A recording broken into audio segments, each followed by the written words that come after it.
de estar aquí. Felicitaciones por esta actividad. Me sumo a los vocativos que el profesor Larraín ha hecho. Un saludo muy especial al profesor Brian Hasted, quien hoy día participa con nosotros en esta importante charla, y a todos y todas quienes han recibido y acogido esta invitación. Es un verdadero gusto saludar y darle la bienvenida a este ciclo de conferencias en éticas aplicadas, que este mes de septiembre cuenta con dos destacados invitados internacionales en el ámbito de la ética y la sustentabilidad empresarial. Como ha dicho el profesor Larraín, mañana la profesora Lynn Payne, de Harvard Business School, especialista en ética empresarial, gobernanza y liderazgo financiero, y hoy día el profesor Brian Hasted, profesor e investigador del Instituto Tecnológico de Monterrey en México, quien nos acompaña para hablarnos sobre la ética empresarial y la sustentabilidad corporativa en Latinoamérica y cuáles son sus desafíos actuales.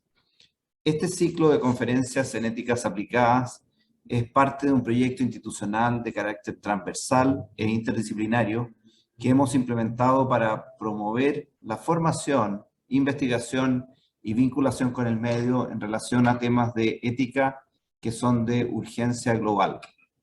Me refiero, por supuesto, a la distribución de la riqueza, a la pobreza, la gobernanza y política, los negocios, el cambio climático, la ciencia de datos, los derechos humanos y la comunicación, entre otros. En esta iniciativa, una de nuestras prioridades institucionales actualmente, participa la mayoría de las unidades académicas de la universidad. Con ello, aspiramos a hacer de la deliberación ética, en la que debe también estar presente la discusión de nuestra propia ética institucional, un hábito y una característica de nuestros estudiantes, profesores, profesoras, profesionales, funcionarios y administrativos, es decir, de la comunidad en su conjunto. Queremos contribuir con la investigación interdisciplinar de alta calidad que pueda impactar en nuestro país y en nuestra región, generando de esa forma una plataforma para la discusión de los temas contingentes. En particular, con las conferencias de hoy y mañana buscamos hacer un aporte en temas de ética e integridad corporativa, aspectos centrales para la sostenibilidad de las empresas. La generación de valor empresarial en el largo plazo está condicionada sin duda de manera relevante por la adecuada gestión de la ética y la integridad. Cuando hablamos de sustentabilidad o sostenibilidad corporativa, nos referimos entonces a una gestión empresarial que busca aprovechar las oportunidades que se derivan de la identificación de sus impactos ambientales, sociales y también económicos. Esta visión empresarial representa grandes desafíos. Por una parte, significa comprender los impactos en los ecosistemas y gestionar intereses, a veces contrapuestos, en una sociedad compleja, fragmentada y con un déficit de capital social que es relevante. Por eso este seminario es muy importante, ya que nos actualiza en las tendencias más recientes sobre gobernanza y sostenibilidad empresarial, temas que están en pleno desarrollo académico e intelectual, como vamos a apreciar en estas dos charlas. En este sentido, es importante conocer cómo las empresas modernas están innovando en la identificación y gestión de sus impactos en los ecosistemas ambientales y sociales, de manera de asegurar su viabilidad en el largo plazo. La manera de abordar los impactos y la relación con el entorno sigue siendo a través del liderazgo y la gestión de personas, mediante la creación de culturas empresariales que se basen en una gobernanza que debe tener en su centro el desarrollo social, el respeto por los derechos fundamentales de las personas, entre otros. Sin embargo, por diversos motivos, las organizaciones han dejado de lado la construcción de culturas de ética e integridad. Si bien este olvido de la ética tiene causas profundas que se vinculan con el fenómeno mismo de la modernidad, hay tres que me parecen muy relevantes de destacar para los efectos de este seminario. La primera de ellas es que durante mucho tiempo se consideró que la ética era un asunto meramente individual, entre el individuo y su conciencia. Sin embargo, recientes investigaciones académicas de prestigiosas universidades dan cuenta que la ética es un asunto colectivo y que en gran medida nuestra cultura corresponde con la cultura de la organización donde nos desempeñamos. Esto no debería extrañarnos. Desde Aristóteles ya sabemos que el ser humano es un animal político y en consecuencia la práctica de la virtud se da de mejor manera en el seno de una comunidad. Por ello es que la empresa que desee ser sostenible necesita generar y mantener una cultura de ética e integridad. En segundo lugar, como causa general, resulta que muchas empresas también se han dado cuenta de que la maximización de utilidades no puede ser el único motivo por el cual existen. Simplificar su existencia a dicha función de maximización de utilidades supone riesgos relevantes, ya sea porque no se gestionan adecuadamente sus impactos ambientales o sociales, o porque evitan trabajar la complejidad de la trama humana que significa tener una empresa. De ahí que muchas empresas están trabajando para explicitar su propósito en la sociedad. Y finalmente, como han escrito los autores invitados a este seminario, la generación de una cultura de ética e integridad académica, integridad empresarial comienza, aunque no se agota, en el rol de los altos directivos de la empresa. Solo una vez que están definidos los principios y valores guías desde el directorio, desde las cabezas de las instituciones, es posible avanzar en la creación de una comunidad virtuosa.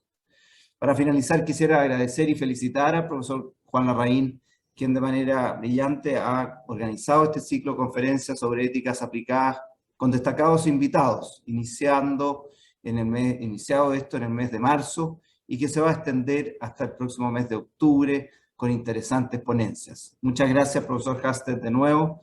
Gracias a los organizadores por tener esta magnífica oportunidad de discusión. Gracias.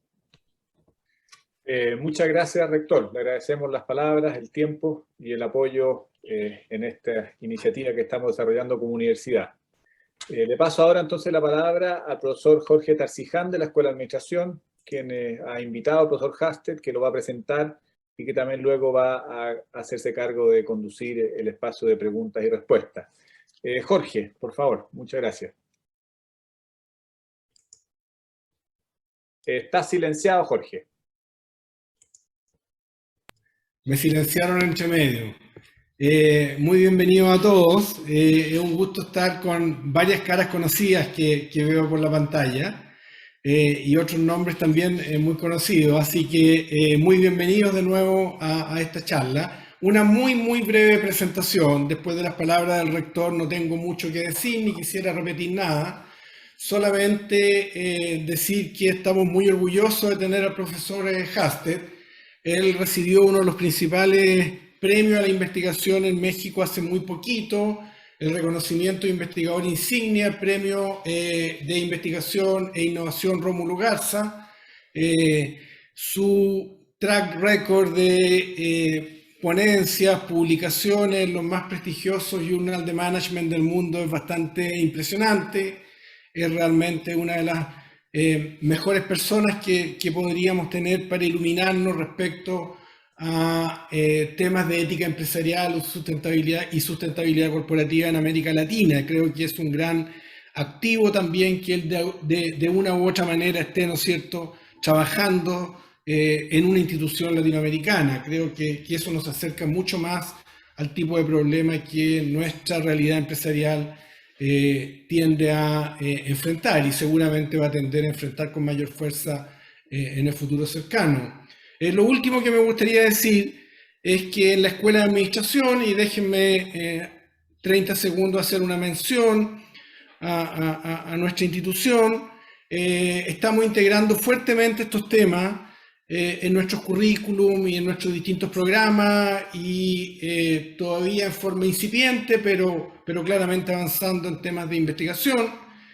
Un ejemplo es que va a haber un cambio curricular muy pronto en el programa de MBA, donde un curso de sustentabilidad y responsabilidad social corporativa será absolutamente obligatorio para todas las versiones de nuestros programas. Hasta hoy día son cursos básicamente optativos, como muchos de ustedes saben, porque varios de ustedes, por lo que veo, han pasado por nuestro MBA, pero se está haciendo un cambio curricular y creo que este tipo de instancias ayudan mucho a seguir avanzando y seguir desarrollándonos en esta área. Entonces, solamente decir que les agradezco a todos la presentación. Después nos veremos en la sección de preguntas y respuestas y es un gran orgullo y placer presentar a Brian Hasted, que de aquí para adelante queda con ustedes. Así que Brian, por favor, ahora viene la presentación. Muchas gracias a todos y que tengan un muy buen día. Muchas gracias, Jorge. Muchas gracias, rector Ignacio Sánchez. Estoy compartiendo mi presentación. Van a darse cuenta que lo cambié un poco el título para agregar y propuestas. Son puros desafíos. Voy a proponer algo. De hecho, la mayor parte del trabajo que voy a presentar es una propuesta. Muy bien. Estimados profesores, alumnos y público en general, buenos días. Es un placer para mí compartir algunas ideas con ustedes esta mañana. Agradezco al rector Ignacio Sánchez y al doctor Jorge Tarcijan por la invitación de participar en el ciclo de conferencias en éticas aplicadas de la Pontificia Universidad Católica de Chile.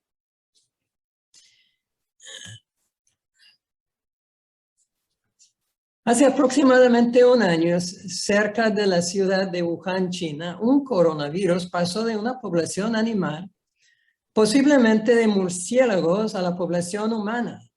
El cruce probablemente ocurrió a través de otro animal como un pangolín, aunque no se sabe con certeza. Wuhan en sí es una ciudad fascinante y proporciona un estudio de casos sobre el origen de la transmisión de animal a humano, lo que se llama zoonosis. Casi ha duplicado su población en los últimos 30 años, alcanzando una población actual de 11 millones de habitantes. Se trata de un caso clásico de crecimiento impulsado por las exportaciones, basado en parte en un gran sector de empresas multinacionales, en este caso principalmente empresas multinacionales francesas y fabricantes chinos. Wuhan es un sitio típico de crecimiento descontrolado que estresa los ecosistemas. A medida que la ciudad crece, se produce la deforestación y el contacto entre animales y humanos es más frecuente. Los ecosistemas estresados son similares a los seres humanos estresados. Cuando los animales están estresados debido a la invasión de asentamientos humanos que irrumpen sus rutinas ordinarias, los animales reaccionan como los humanos. Sus sistemas inmunológicos se deprimen y se vuelven más susceptibles a infecciones por virus como el coronavirus. Aunque el punto de cruce entre animales y humanos no se conoce con precisión, la ubicación de los mercados húmedos en Wuhan proporcionó el escenario perfecto para las enfermedades infecciosas emergentes, porque creó un espacio donde los humanos y los animales, como el pangolín, entraron en contacto muy cercano. Desde este punto de cruce de especies por la zoonosis, el virus viajó a todo el mundo y el resto ya es historia. Ahora, el 2020 no solo era importante por la pandemia, sino también por un hecho menos conocido, pero posiblemente todavía más preocupante. En un artículo publicado en la revista Nature, se estimó que en el año 2020 el mundo pasó a un punto en que la masa de todas las cosas hechas por los seres humanos, lo que llamamos la masa antropogénica, pesa más que toda la biomasa del planeta. Ya el mundo construido de nosotros ya pesa más que todos los seres vivos, incluyendo a nosotros. En esta conferencia voy a desarrollar el argumento que la interferencia humana en los sistemas naturales está aumentando y está teniendo consecuencias importantes. COVID-19 requiere que hagamos una pausa para pensar detenidamente sobre nuestra relación con la naturaleza antes de que sea demasiado tarde. Sin embargo, no es solo una llamada de atención en general, sino una llamada de atención a la erudición y la práctica de mi área de especialización, la responsabilidad social empresarial.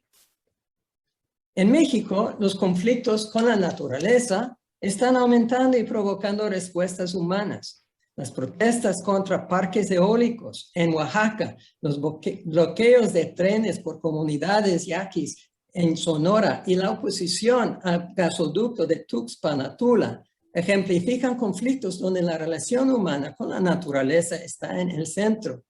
Estos conflictos recientes reflejan un creciente rechazo al comportamiento de empresas nacionales y multinacionales. Un hilo conductor es el hecho de que las empresas no tengan en cuenta las culturas y costumbres locales. El caso de TC Energy Corporation, matriz de TransCanada Pipelines, que originalmente se adjudicó el contrato del gasoducto Tuxpan-Tula, la empresa matriz, esta empresa matriz se ubica entre el 65% superior de más de 19,000 empresas considerados socialmente responsables y fue incluido entre los 50 principales ciudadanos corporativos de Corporate Knights de Canadá en su lista de 2018.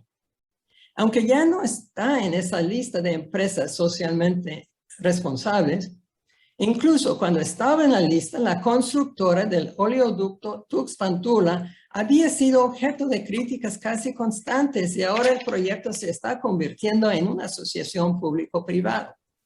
Tenemos que preguntarnos cuánto bien ha generado toda esa responsabilidad social empresarial. Sostengo que la pobreza de las relaciones empresa-sociedad y empresa-medio ambiente en México y América Latina se debe en parte a la falta de desarrollo de enfoques autóctonos que incorporen una base cultural local. ¿Cómo pueden las corporaciones latinoamericanas y multinacionales fomentar el florecimiento humano tanto en el lugar de trabajo como en las comunidades donde operan? En términos generales, la literatura sobre responsabilidad social corporativa se ha centrado en fuentes occidentales, en gran parte europeas, como Kant y Bentham, con referencias ocasionales a la filosofía oriental. Propongo que extendamos la literatura sobre responsabilidad social para incluir un enfoque auténtico de la responsabilidad social en América Latina, ampliándolo con las ideas del buen vivir, una filosofía de florecimiento humano y la buena vida con raíces directas de las culturas indígenas de América Latina. Partiendo del buen vivir como lo demuestran las fuentes indígenas, tanto clásicas como contemporáneas, sostengo que el florecimiento humano se produce en presencia de una reconceptualización del bienestar y la calidad de vida de las relaciones humanas con la naturaleza, del desarrollo centrado en el crecimiento económico y una revaloración de las culturas y saberes ancestrales. Este argumento sugiere que deberíamos abordar los problemas del florecimiento humano de una manera diferente, basándonos en los valores probados por el tiempo inherentes al buen vivir. Como señala el filósofo canadiense Charles Taylor en su libro A Secular Age, toda persona y toda sociedad vive con o según alguna concepción de lo que es el florecimiento humano. ¿Qué constituye una vida plena? ¿Qué hace que la vida realmente valga la pena? ¿Por qué admiraríamos más a la gente? No podemos evitar hacernos estas u otras preguntas relacionadas en nuestras vidas. Y nuestras luchas por responder a ellas definen la visión u opiniones por las que intentamos vivir o entre las que flotamos. En otro nivel, esos puntos de vista están codificados, a veces en teorías filosóficas, a veces en códigos morales, a veces en prácticas religiosas y devoción. Estas y las diversas prácticas sin llave del portón, en las que se involucran las personas que nos rodean, los recursos que nuestra sociedad nos ofrece a cada uno de nosotros mientras intentamos llevar nuestras vidas. Entonces, busco comenzar a contestar la pregunta planteada a ustedes. ¿Cuál es la concepción del florecimiento humano apropiada para las culturas únicas de América Latina? Comenzamos examinando el concepto de responsabilidad social y sugerimos cómo está roto fundamentalmente al no desarrollarse de manera autóctona. Luego miramos el buen vivir como una fuente relevante para una responsabilidad social latinoamericana. Finalmente, desarrollamos las implicaciones de una responsabilidad social basada en el buen vivir para la resolución de los conflictos actuales entre empresas y sociedades. Entonces, ¿qué es la responsabilidad social? La responsabilidad social se ha definido de múltiples formas y sigue existiendo una falta de consenso sobre su significado. Keith Davis lo definió de esta manera en 1973. Es la consideración y respuesta de la empresa a cuestiones que van más allá de los estrictos requisitos económicos, técnicos y legales de la empresa. Es obligación de la empresa evaluar en su proceso de toma de decisiones los efectos de sus decisiones en el sistema social externo de una manera que logre beneficios sociales junto con las ganancias económicas tradicionales que la empresa busca. McWilliams y Siegel definen la responsabilidad social de esta manera. Acciones que parecen promover algún bien social más allá de los intereses de la empresa y de lo que exige la ley. En ambos casos, los beneficios sociales deben lograrse junto con los beneficios económicos. Por lo tanto, en el corazón de estas definiciones de responsabilidad social hay un enfoque de beneficio mutuo en el que los proyectos de responsabilidad social deben beneficiar a la sociedad y al medio ambiente sin consecuencias negativas para las utilidades. El concepto moderno de responsabilidad social se remonta a la década de los 50 con la publicación del libro Responsabilidades Sociales del Empresario de Howard Bowen. Sin embargo, sus antecedentes se remontan al menos a la época medieval y a los gremios de mineros del Valle de Ruhr en Alemania que brindaban protección mutua a los mineros en caso de accidentes o enfermedades. Industriales alemanes posteriores como Alfred von Krupp desarrollaron el capitalismo del bienestar moderno a mediados del siglo XIX al brindar atención a los enfermos, pensiones de vejez, vivienda y cooperativas de consumo para sus empleados. Estos primeros esfuerzos se centraron en cuestiones de salud y bienestar, pero descuidaron el medio ambiente natural. El concepto moderno de responsabilidad social, posteriormente, en los años 60, subordinó esas consideraciones de salud y bienestar a un enfoque más general de la filantropía, expandiéndose luego a temas de responsabilidad social estratégica y una visión de valor compartido en la que las iniciativas sociales se diseñan con la intención de beneficiar tanto a la comunidad como a la empresa. Voy a hablar del caso de México ahora y la evolución de responsabilidad social porque es el caso que más conozco. En México está ligado la responsabilidad social a su desarrollo en otros lugares. Algunos estudiosos señalan antecedentes prehispánicos en las prácticas del tequio por parte de los aztecas, que atribuían la responsabilidad de proveer bienes públicos a la comunidad en su conjunto. Después de la conquista de México por los españoles, la Iglesia Católica lideró los esfuerzos de responsabilidad social hasta mediados del siglo XIX, cuando las reformas liberales de Benito Juárez, continuadas por Porfirio Díaz, abrieron la responsabilidad del bienestar social a organizaciones privadas. Con el triunfo de los revolucionarios al final de la Revolución Mexicana, el gobierno comenzó a asumir un mayor enfoque social que pasó de la Iglesia al Estado. Sin embargo, el sector empresarial no se apartó de su responsabilidad y los industriales del norte recurrieron al capitalismo del bienestar de Estados Unidos como inspiración para sus propios programas a principios del siglo XX. El pensamiento social católico, como lo demuestra la encíclica Rerum Novarum del Papa León XIII, también motivó a los líderes empresariales católicos a cuidar de sus trabajadores. La responsabilidad social moderna en México, que data de los años 50 en Estados Unidos, también se difundió en México. Esta responsabilidad social moderna tenía un enfoque más limitado e inicialmente enfatizó la filantropía corporativa. Cuando entró en vigor el Tratado de Libre Comercio de América del Norte en 1994, muchas corporaciones mexicanas abandonaron el capitalismo del bienestar. Posteriormente se desarrolló una agenda más amplia como se refleja en el Pacto Mundial de las Naciones Unidas y la iniciativa de informes globales.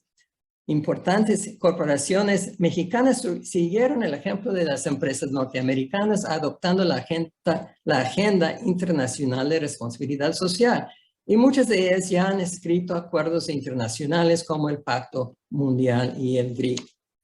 Los estudiosos de la responsabilidad social se están dando cuenta cada vez más de que la responsabilidad social es otro tipo de estrategia no mercado, similar a la estrategia política, cuyo propósito es generar rentas de influencia para la empresa. Estas rentas de influencia a menudo se denominan licencia social para operar, para que las empresas puedan hacer negocios con la aprobación de la comunidad donde están ubicadas. La licencia social para operar se ha definido como la aceptación o aprobación por parte de las comunidades y partes interesadas locales, si no indígenas, de las operaciones o proyectos de una empresa comercial en un área determinada. Dentro de los países en desarrollo, estas rentas de influencia a menudo se centran en las élites nacionales, más que en las personas que viven en la base de una pirámide. Con frecuencia, la responsabilidad social empresarial tiende a reforzar las relaciones de poder entre las empresas multinacionales y la élite. Por lo tanto, la responsabilidad social se ha conceptualizado como una estrategia para enfocarse en el entorno no mercado de la empresa, con la expectativa de que las empresas sean recompensadas por sus esfuerzos al permitir que la empresa logre sus objetivos. En consecuencia, la responsabilidad social contemporánea, como parte de un movimiento global, parece haber agotado sus posibilidades de permitir que las empresas interactúen con personas que no pertenecen a las élites de manera significativa, especialmente en países de mercados emergentes como América Latina, donde ganar es un ganar para las élites y las empresas, y se olvidan de los no élites. Entonces, ¿cuál es la solución? Parece que la responsabilidad social corporativa está al servicio de la empresa y las élites. Si la responsabilidad social estuviera al servicio del florecimiento humano y social, entonces los valores eudaimónicos son y deben ser fundamentales para los fines que persigue la empresa privada. Eudaimonía es una palabra griega que se refiere a vivir una vida de virtud en busca de la excelencia humana, o lo que llamamos el florecimiento humano. Sin embargo, no es necesario ir a Grecia para encontrar conceptos útiles. La antigua ética azteca incluye normas como la veracidad, respeto, humildad, prudencia y reverencia, todas las cuales están relacionadas con el florecimiento humano. De ahí que haya recursos importantes dentro de la cultura para tal enfoque autóctona e indígena, que es congruente con el buen vivir de manera más amplia. Aunque originalmente enraizado en el concepto de Sumac Cuasay del pueblo quechua de los Andes, el buen vivir capta una variedad de ideas comunes de los pueblos indígenas de América Latina. Es postcapitalista y postsocialista en su crítica de los sistemas económicos contemporáneos. Entonces, el buen vivir es una posición intercultural que entrelaza ideas de origen indígena y críticas a la modernidad. Según Villalba Equiluz, el buen vivir no constituye una filosofía el buen vivir no constituye una filosofía unificada, sino que comparte 4 puntos principales. 1. Una reconceptualización del bienestar y la calidad de vida. 2. Una reconceptualización de las relaciones humanas con la naturaleza. 3. Una crítica profunda de los modelos lineales de historia y el objetivo del crecimiento económico. 4. El valor de las culturas y saberes originarios. Déjame hablar de cada uno por uno. Voy a ilustrar las ideas principalmente de fuentes nahuas, antiguas y contemporáneas. ¿Por qué fuentes nahuas? Principalmente porque es la única literatura de una lengua mexicana que conozco. El primer punto, punto. Buen vivir implica una reconceptualización del bienestar y calidad de vida ligado a conceptos de armonía y equidad, reconociendo el valor de lo comunitario y colectivo frente a lo individual, incluyendo lo subjetivo y espiritual, no solo lo material. El poeta náhuatl contemporánea Yolanda Matías García, de la comunidad de Atiliaca, municipio de Tixla en Guerrero, describe este enfoque en la comunidad y el colectivo con esas palabras. Ven y canta a la armonía del mundo para que palpiten los corazones de alegría, se iluminen los paisajes de colores y no hay tristeza en la humanidad. Aquí leemos que la vida se trata de la armonía, la alegría del corazón. El segundo punto es una reconceptualización de las relaciones humanas con la naturaleza. Y aquí leemos del Cuicapecayot, Principio de los Cantos, la primera canción de una canción de canciones aztecas del siglo XVI, conocidos como cantares mexicanos. Dice: verdaderamente, mientras camino escucho las rocas como si respondieran a los dulces cantos de las flores. En verdad responde el lago reluciente y vibrante, la fuente verde pájaro. Ahí canta, se lanza, vuelve a cantar, responde el sinsonte. Tal vez el pájaro coyol responde y muchos pájaros cantores dulces esparcen sus canciones como música. Bendicen la tierra derramando sus dulces voces. Dije, lloré en voz alta, que no les cause dolor, amados, que están sentados para escuchar que vengan pronto los brillantes colibríes. Escribe el poeta Natalio Hernández de Ixhuatlán de Madero: el futuro de la humanidad depende del futuro de la tierra. Los pueblos indígenas mantienen viva esta conciencia. Nunca renunciaron a ella. Para ellos, la tierra es Tonantzin, nuestra madre. En cada caso, vemos una concepción muy diferente de la naturaleza en lo que respecta a la humanidad en comparación con la visión moderna de la naturaleza como un recurso para la humanidad.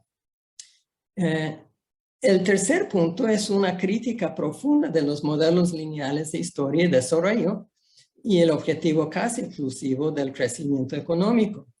Otra vez, Natalio Hernández habla directamente de este tema con estas palabras: esta tristeza, esta preocupación viene con la extracción del chapopote, el petróleo que han empezado a extraer. Las grandes empresas con este trabajo han empezado a contaminar el agua, el aire, las siembras, y los árboles comienzan a enfermar, a migrar las aves, a huir los animales. Poco a poco irá desapareciendo todo. Se irá deteriorando todo. Y el cuarto punto, un reconocimiento del valor de las culturas y saberes originarios. Nuevamente, Natalio Hernández intenta reivindicar el conocimiento tradicional en estas palabras. Ya no deseamos que nuestros hijos vivan con lágrimas.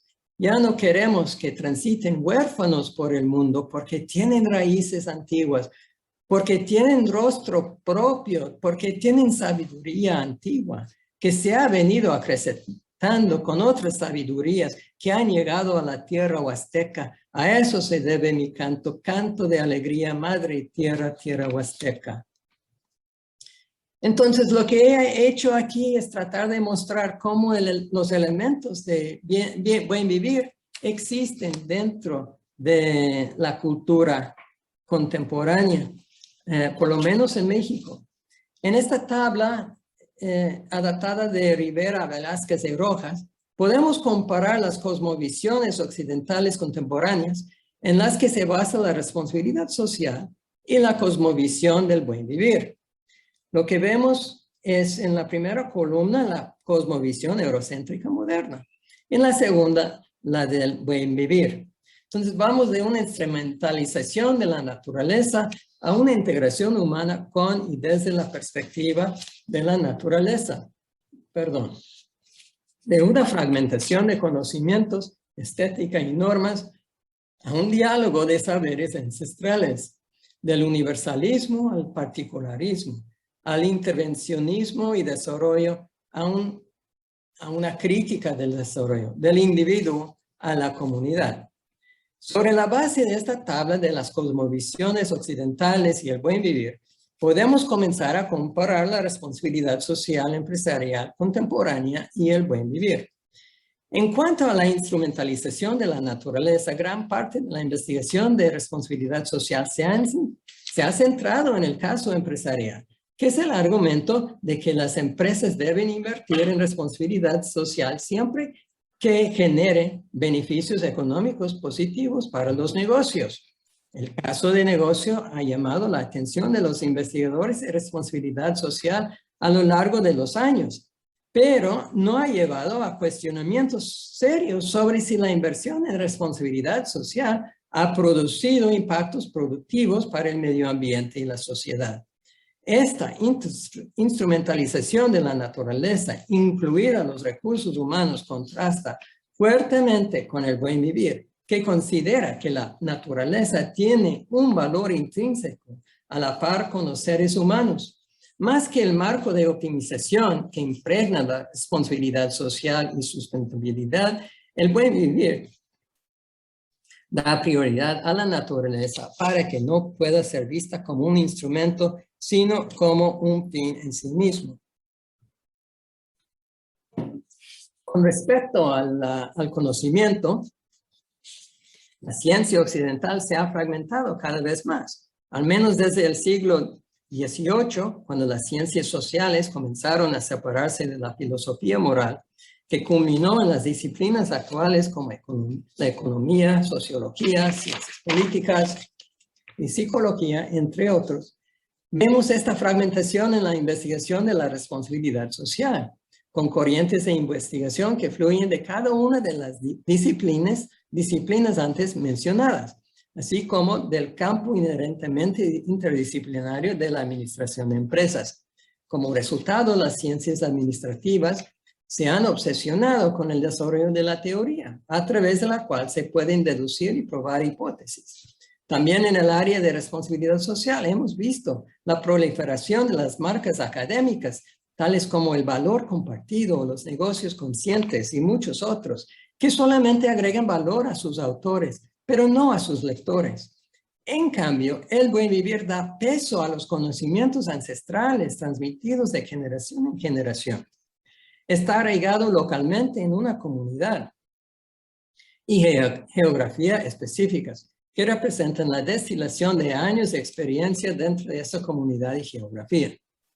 Rara vez la ciencia le ha dado peso al conocimiento indígena y por el contrario, dicho conocimiento ha sido visto como anticientífica.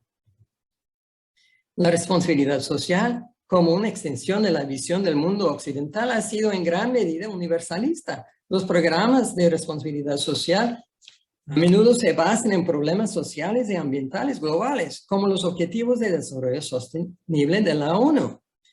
Eso no está mal, existe cierta discusión sobre la traducción y adaptación de los programas de responsabilidad social de las empresas multinacionales a los contextos locales. Pero hay poca discusión sobre el desarrollo de programas de responsabilidad social autóctonos de las bases de abajo hacia arriba. El buen vivir ve el conocimiento como localizado y particularizado a la luz de una complejidad que es muy difícil de reducir a leyes generales.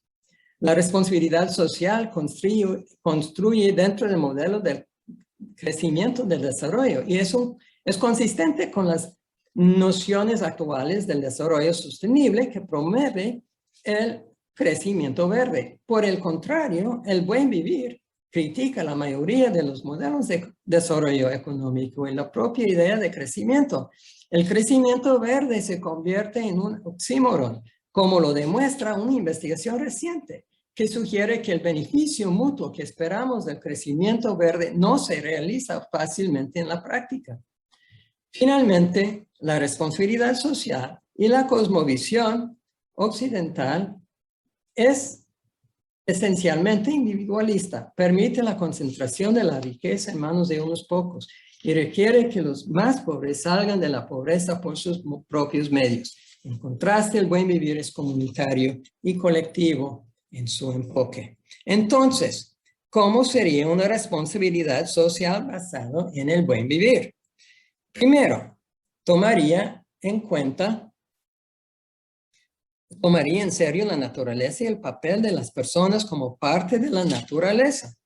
La naturaleza no puede ser manipulada para lograr los fines comerciales, pero los negocios deben servir tanto el florecimiento de la naturaleza como el florecimiento humano. La responsabilidad social debe centrarse en el florecimiento humano y natural y no en los beneficios empresariales. El bien conocido caso de negocio o business case de la responsabilidad social se convertiría en el caso de responsabilidad social para la empresa. Los negocios, los negocios se justificarían como un instrumento para alcanzar los objetivos socioambientales que se enmarcan en la responsabilidad social. Segundo, responsabilidad social tomaría en serio los conocimientos ancestrales, como explica el poeta náhuatl Natalio Hernández. Recuerden que las nuevas generaciones se nutren siempre de raíces antiguas y profundas. Yo viejo como estoy aún vivo, vivo con fuerza y alegría. Una prueba para la responsabilidad social sería, ¿es compatible con el conocimiento ancestral? Donde no lo está, se hace una bandera roja, lo que requiere una reflexión más profunda para comprender por qué no y cómo el conocimiento ancestral y el nuevo conocimiento podrían volverse compatibles. La responsabilidad social se basaría en un conocimiento particularista y localizado, con soluciones a los problemas sociales y ambientales que se desarrollarían en situaciones y contextos específicos. De manera similar a los avances relacionados con la medicina personalizada, la responsabilidad social se localizaría, ya que la cultura, geografía y el perfil institucional únicos de cada comunidad la harían más o menos susceptible a ciertos problemas. La responsabilidad social se movería fundamentalmente de un enfoque en el crecimiento, aunque sea un crecimiento verde, a un bienestar del ecosistema, que incluye a los seres humanos junto con otras criaturas vivientes. Como consecuencia importante del buen vivir, el enfoque del crecimiento económico en satisfacer los deseos cambia a un enfoque en satisfacer las necesidades y en lo que es suficiente. Una responsabilidad social empresarial basada en el buen vivir se desarrollaría en torno a las comunidades y no a las partes interesadas individuales o stakeholders. En otras palabras, la empresa se vería a sí mismo como parte de la comunidad y consideraría a la comunidad como parte de sí misma. El bienestar de la comunidad y el bienestar de la empresa estarían inextricablemente conectados. Se eliminaría la actual separación de lugar y decisión de muchas empresas, donde las decisiones que afectan un lugar se toman en otro lugar. Entonces, ¿cuáles son las implicaciones prácticas del buen vivir? Una práctica antigua que refleja el buen vivir y que podría abrirse camino en la responsabilidad social es el tequio. El tequio es un término que todavía utilizan los ayuk en Oaxaca, pero es un concepto que se encuentra entre los pueblos indígenas de toda América Latina. Se refiere al trabajo que deben realizar los miembros de una comunidad indígena para brindar bienes públicos a la comunidad. Sus orígenes son antiguos. Colín explica el tequio de esta manera. Surgiendo de la palabra tequit o trabajo, tequio es el concepto antiguo de que toda persona tiene un deber cívico, una obligación de contribuir a la vitalidad del calpuli o barrio, según lo que indiquen los líderes de la comunidad. En la antigua Anáhuac, todo ciudadano de un calpuli estaba obligado a contribuir a la agricultura y obras públicas mayores. Trabajar en esos proyectos, por ejemplo, ejecutar grandes ceremonias, construcción de viviendas y carreteras, recepción recepción de dignatarios visitantes se rotaron entre los ciudadanos. En ese sentido, es muy similar a la responsabilidad social, que también ha sido definido como la provisión privada de bienes públicos. El problema en los dos casos es la provisión de bienes públicos, y en los dos casos la solución yace fuera del Estado. ¿Cómo sería la práctica del tequio por parte de las empresas? Primero, la empresa sería un miembro de la comunidad con ni más ni menos derechos que los de otro miembro de la comunidad. En el segundo lugar, la comunidad decidiría qué proyectos emprender, no los miembros individuales, incluida la empresa. En tercer lugar, los empleados de la empresa trabajarían codo con todos los demás miembros de la comunidad en el desarrollo de obras públicas o bienes públicos. Sería una criatura de aspecto muy diferente a las iniciativas actuales de responsabilidad social, donde la empresa decide qué es lo mejor para la comunidad en términos de lo que es mejor para sus propios intereses. Una responsabilidad social empresarial basada en el buen vivir también tiene implicaciones para el desarrollo conceptual. Por ejemplo, la responsabilidad social empresarial a menudo se concibe como una ciudadanía corporativa. La ciudadanía como concepto deriva de las ciudades-estados de la antigua Grecia, donde los ciudadanos eran miembros de estas ciudades-estados con derechos y deberes. La idea occidental moderna de ciudadanía atribuye estos derechos y deberes a las comunidades políticas, generalmente estados-nación.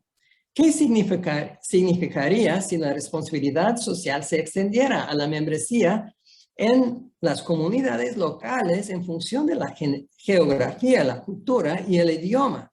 Creo que surgiría una narrativa muy diferente sobre la relación de las empresas con sus comunidades.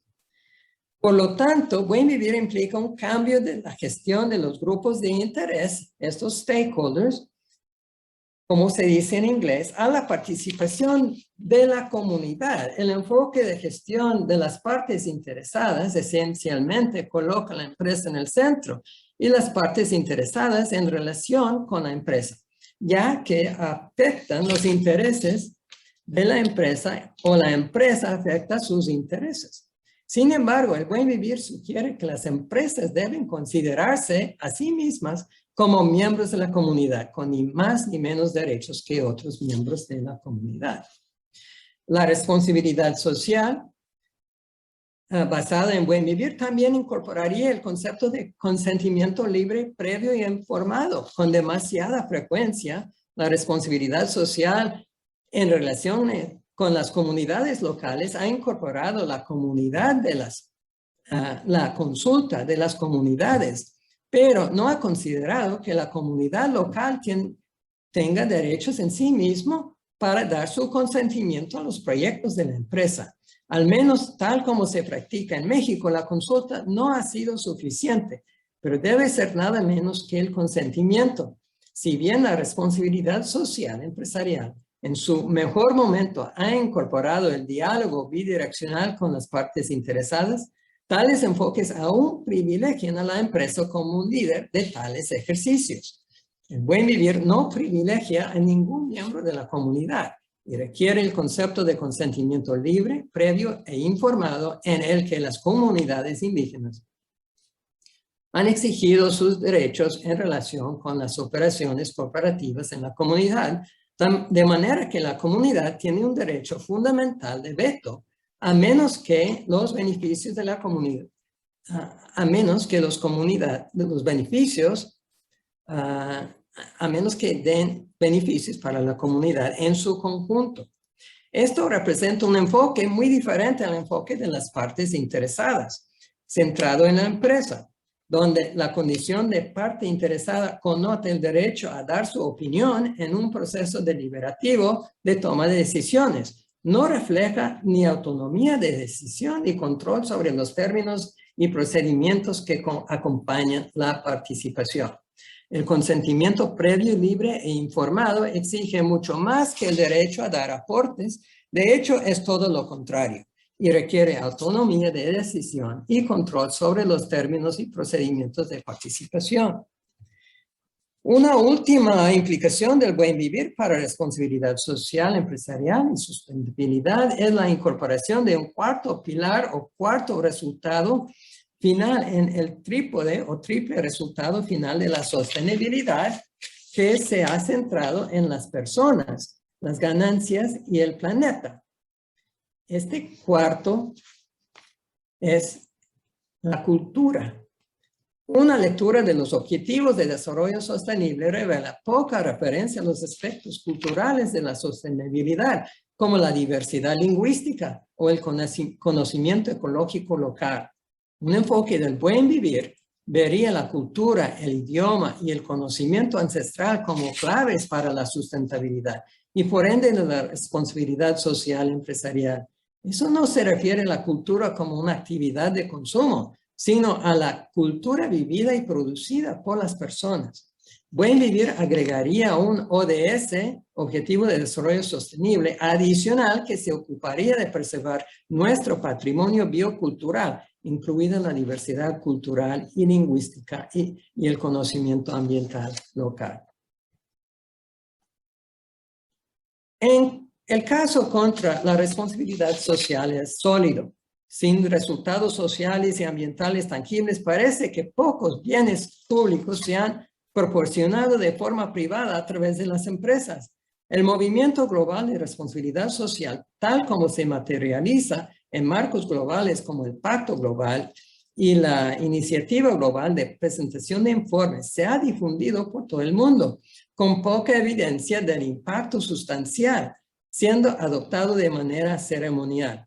La acusación más flagrante contra la responsabilidad social es la pandemia de coronavirus, que ha puesto de manifiesto el desarrollo insostenible en que la responsabilidad social se ha involucrado en gran medida. Pilló a la mayoría de las empresas y sus programas de responsabilidad social totalmente desprevenidos, más allá de unas pocas recomendaciones de lavarse las manos con frecuencia y usar cubrebocas. La pandemia exige un replanteamiento cuidadoso de la responsabilidad social y su conceptualización centrada en la empresa, de la relación entre la empresa, el desarrollo y la naturaleza.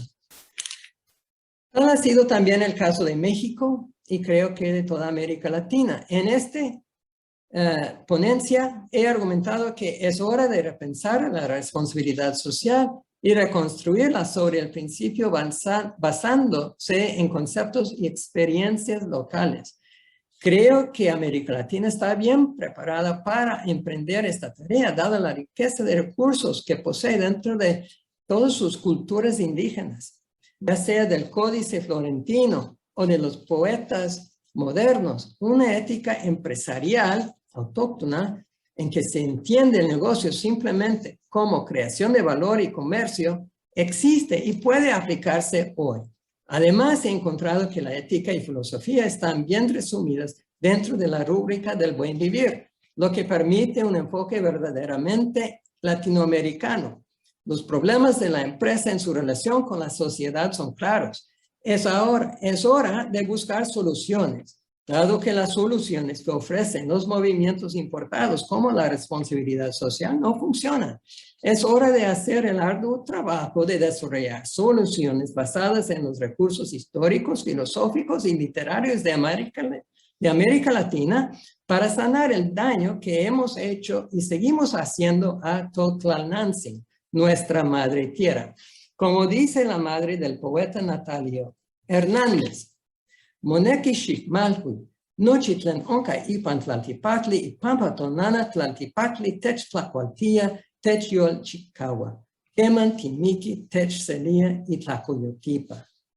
Debes honrar todo lo que existe en la tierra porque la madre tierra proporciona nuestro alimento, fortalece nuestro corazón. Cuando morimos, ella nos recibe en sus entrañas. Pues hay mucho trabajo por hacer. Bienvenido a este esfuerzo. Muchas gracias.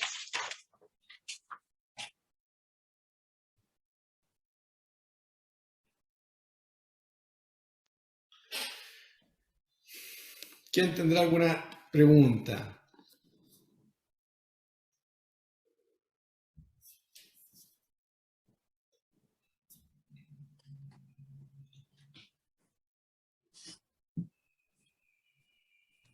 A mí me gustaría hacer una pregunta desde México, si es posible. Por supuesto. Muchas gracias. Muy interesante la conferencia, gracias por la invitación. Y quizás se sale un poco del scope del programa, pero siendo egresado de la universidad y viviendo aquí en México ya hace más de 10 años, me gustaría preguntarle al profesor, con su experiencia también acá en Monterrey, ¿cómo convive esto con el ámbito político, ¿no? Es decir, ¿cómo se puede conjugar nuestra responsabilidad empresarial con, además, los actores políticos en Latinoamérica, donde todos sabemos que la coyuntura está un poco álgida, ¿no? Ujú. Gracias. Es una buena pregunta. No lo he pensado mucho, así que lo que voy a decir no tiene mucho fundamento, pero bueno, el tema de buen vivir se ha politizado un poco en Bolivia y Ecuador por un tiempo. Bueno, Ecuador tenía un gobierno que enmarcó el concepto en su constitución. Bolivia creo que sigue teniendo un gobierno amigable al concepto y está en su constitución. En México, el actual gobierno a lo mejor le gustaría algunas ideas, pero no todas. Para mí es interesante que el buen vivir es muy localizado, es muy basado en la comunidad. De alguna manera, ser una empresa responsable significa ser un buen vecino, buen miembro de la comunidad. Y entonces, pues a la medida en que hay gobiernos locales que quieren incidir en esto y participar en la producción junto con otros miembros de la comunidad de bienes públicos para el bien de la comunidad, pues yo creo que estarían bienvenidos. Yo no lo veo tendría que pensarlo bien para verlo más allá de una visión muy local. Yo creo que así lo viven las comunidades indígenas, es algo local. Y siento que muchas veces nuestras empresas son como paracaidistas que llegan a una área, construyen alguna fábrica o algo y hacen algunas cosas para comprar licencia social. Muchas veces responsabilidad social, como se concibe, resulta ser como un soborno para dejar que la comunidad deje que tú hagas lo que realmente quieres hacer.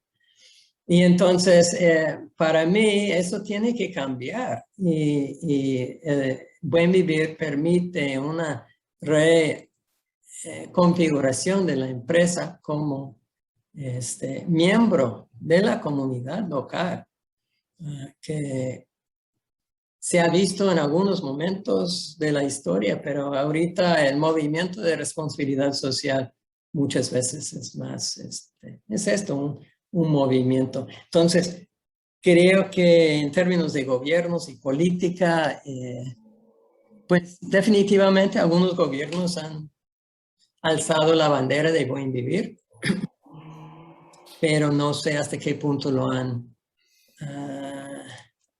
aplicado bien. Pero bueno, es algo que no he pensado y tendría que estudiarlo un poco más. Pero gracias por la... Gracias, Brian. Tenemos 4 preguntas más. Yo creo que tenemos espacio para las 4. No sé si mucho más, probablemente eso sea. Si es que hay alguna pregunta que se repite con la siguiente, no es necesario que la hagamos si son muy similares. Partamos con el padre Tomás, después Gonzalo, Juan Eduardo y Charlie, en el orden de las manos levantadas.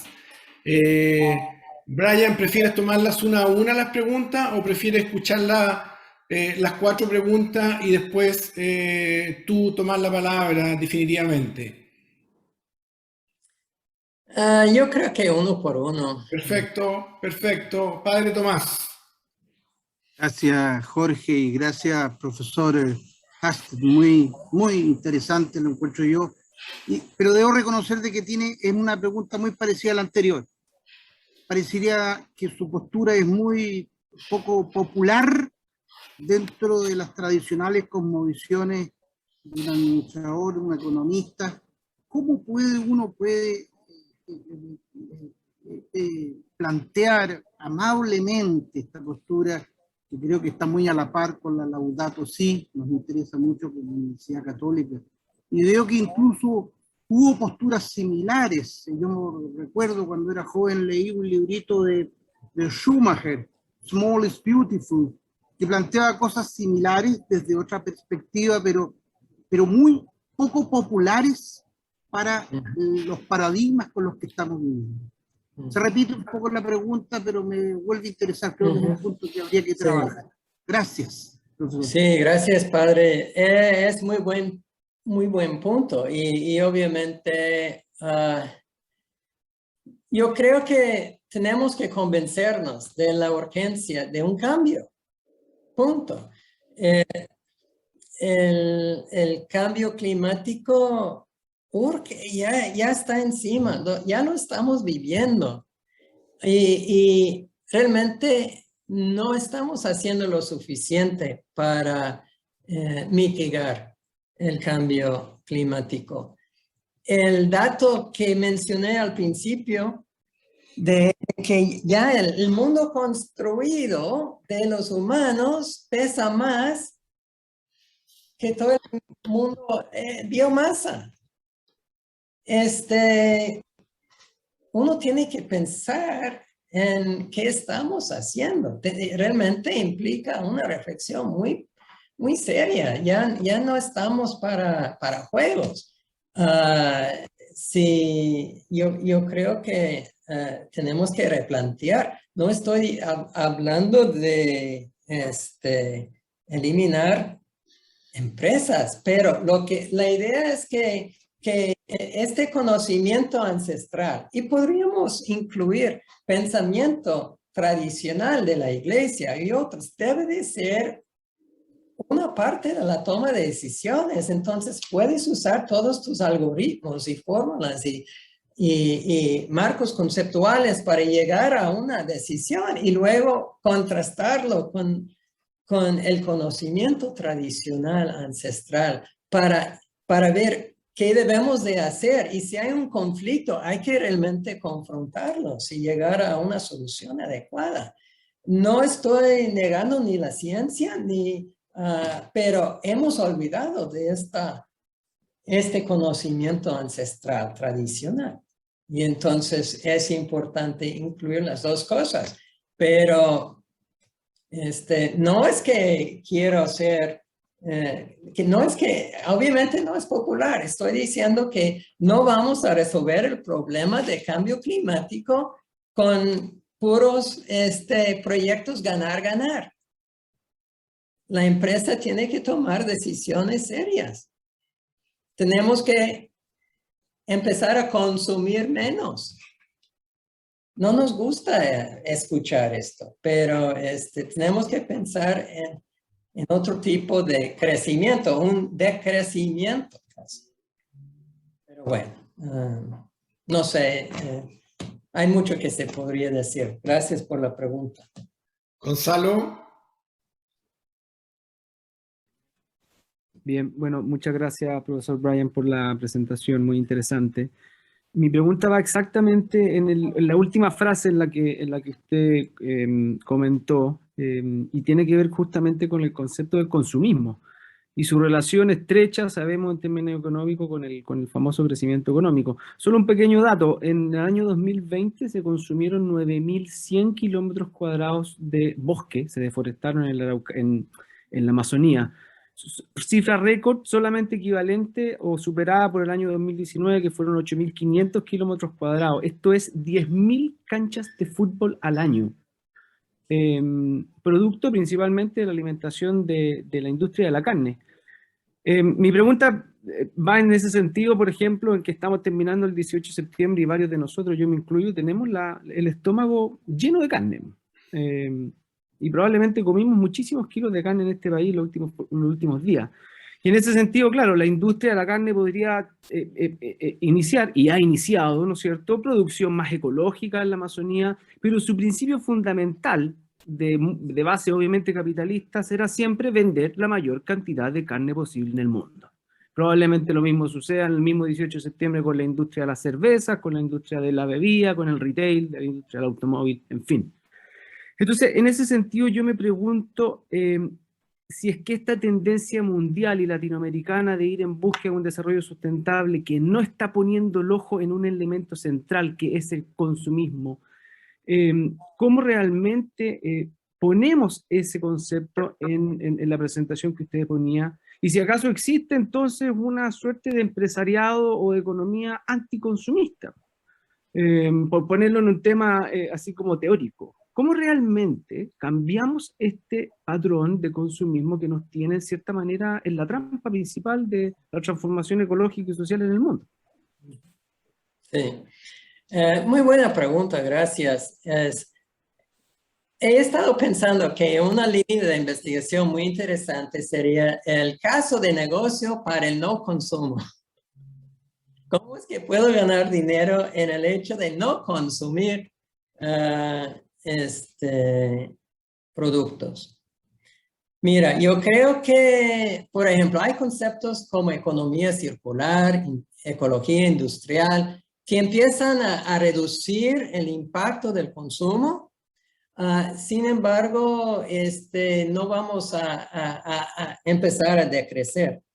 Creo que tenemos que aprender las empresas que tienen interés en esto, tienen que pensar en qué es suficiente para el cliente.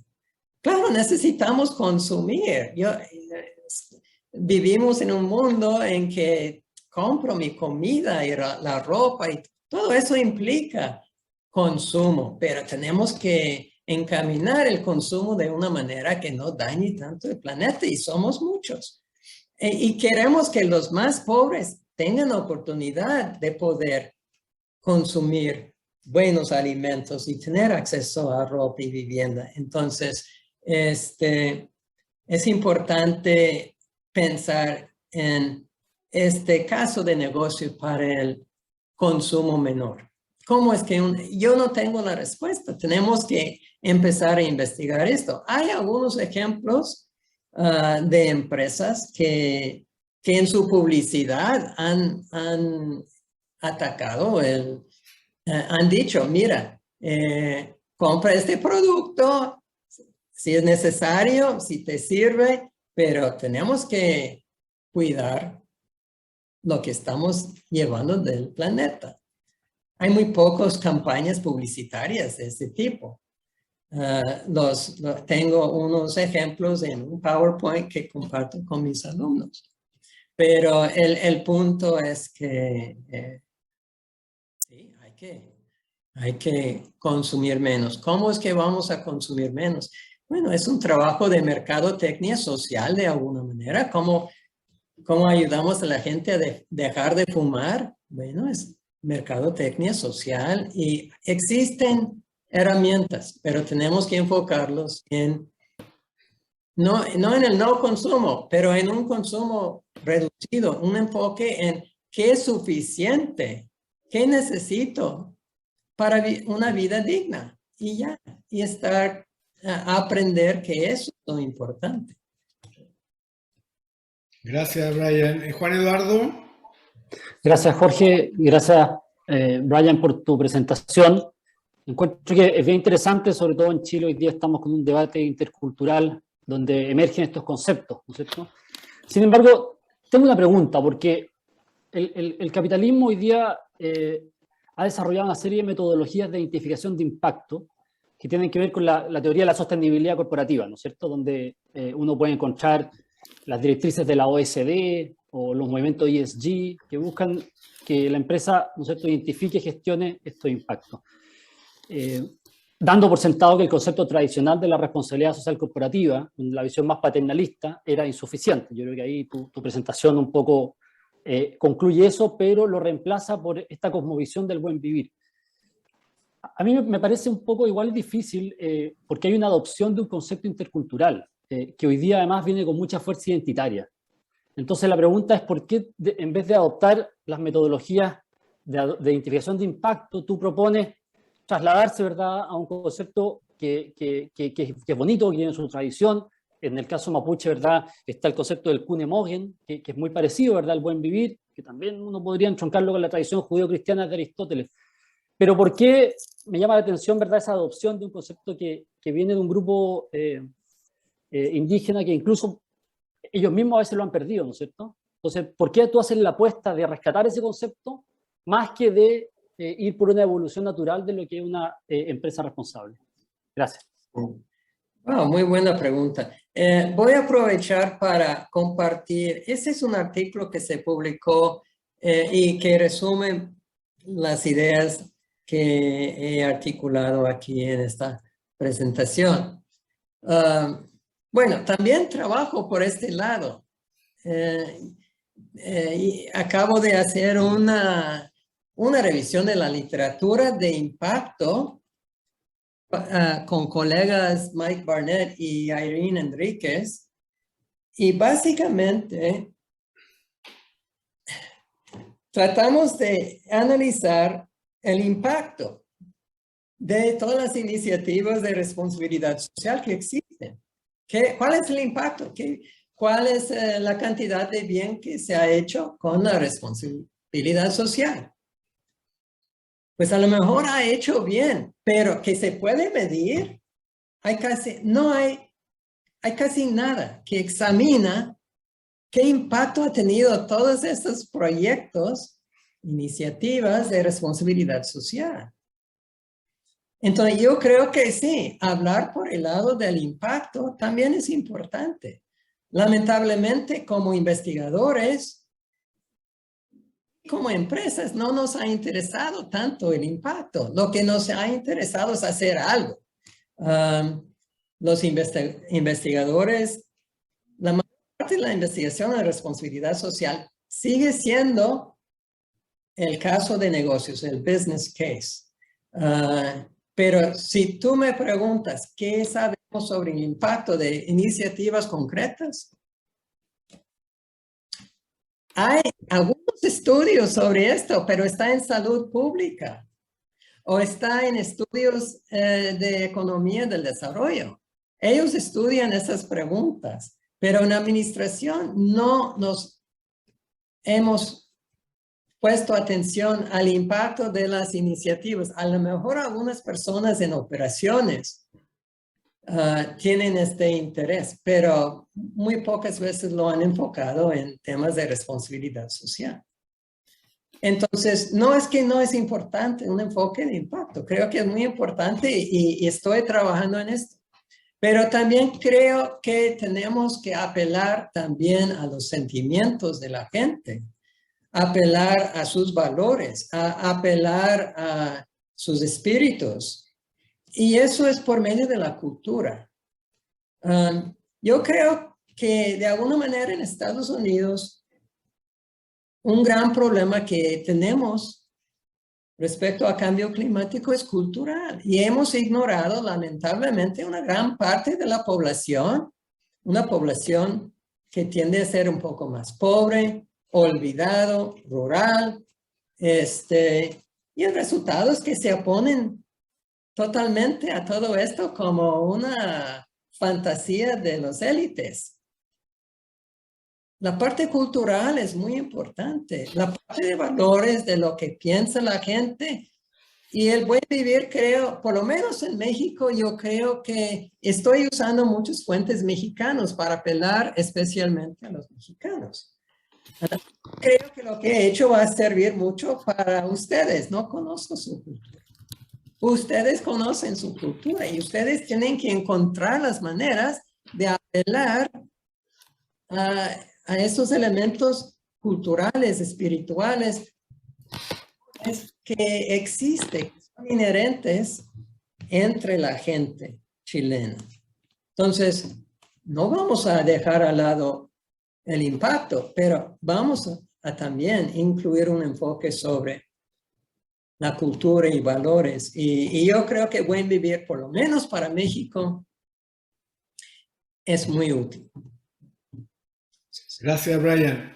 Yo creo que por tema de tiempo vamos a la última pregunta. Charlie, tú tenías la mano levantada, así que dale. Gracias. Muchas gracias, Brian, y muchas gracias por repetir tantas veces el buen vivir y, como bien dijo Juan Eduardo, el Kiumimongen en Mapudungún. Es algo que se vive en la cultura ancestral chilena, de la cual casi ninguno de nosotros sabe o conoce, ¿no?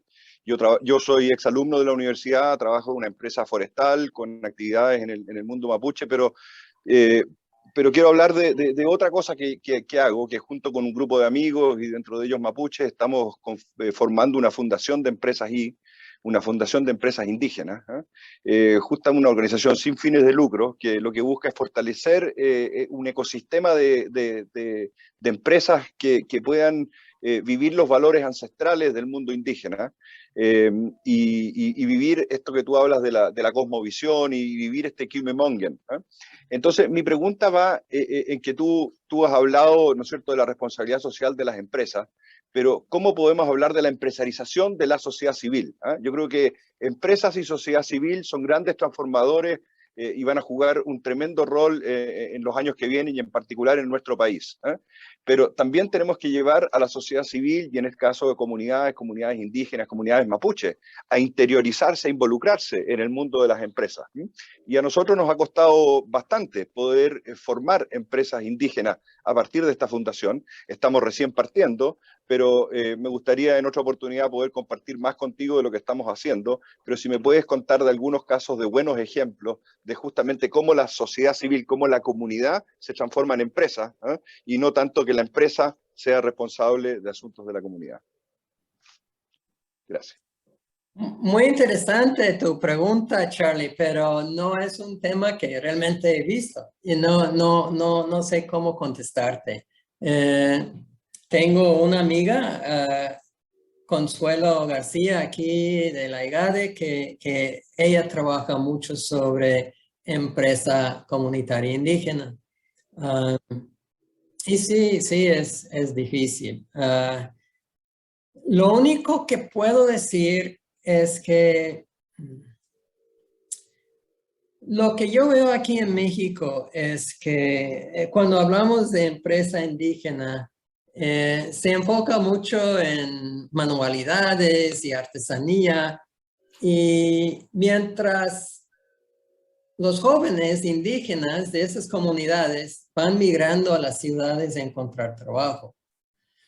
Yo siento que estamos desperdiciando un gran recurso, que son estos jóvenes que muchas veces han estudiado una carrera en sus lugares de origen. México tiene muchas universidades y remotas, son accesibles a las personas en comunidades rurales. Pero terminan y ya no tienen mucho que hacer. Entonces, mi sueño es ayudarles a estos jóvenes a crear sus empresas en su lugar de origen, que tengan oportunidades de trabajar. Muchos estudian tecnologías de información y con este mundo de Internet se podría producir productos y servicios en sus lugares de origen y luego ofrecerlos al mundo. Pero yo creo que a lo mejor eso sería una idea. Enfocarnos en estos jóvenes que acaban de terminar la universidad, que son muy talentosos, pero no encuentran oportunidades de trabajo y migran. Y entonces, si vamos a empresarizar estos pueblos indígenas, sería por medio de esos jóvenes que son capacitados y ahorita están abandonando sus lugares de origen. Pero es muy buena pregunta que no he pensado. Estoy hablando ahorita en base a nada. Entonces, pero gracias por la pregunta.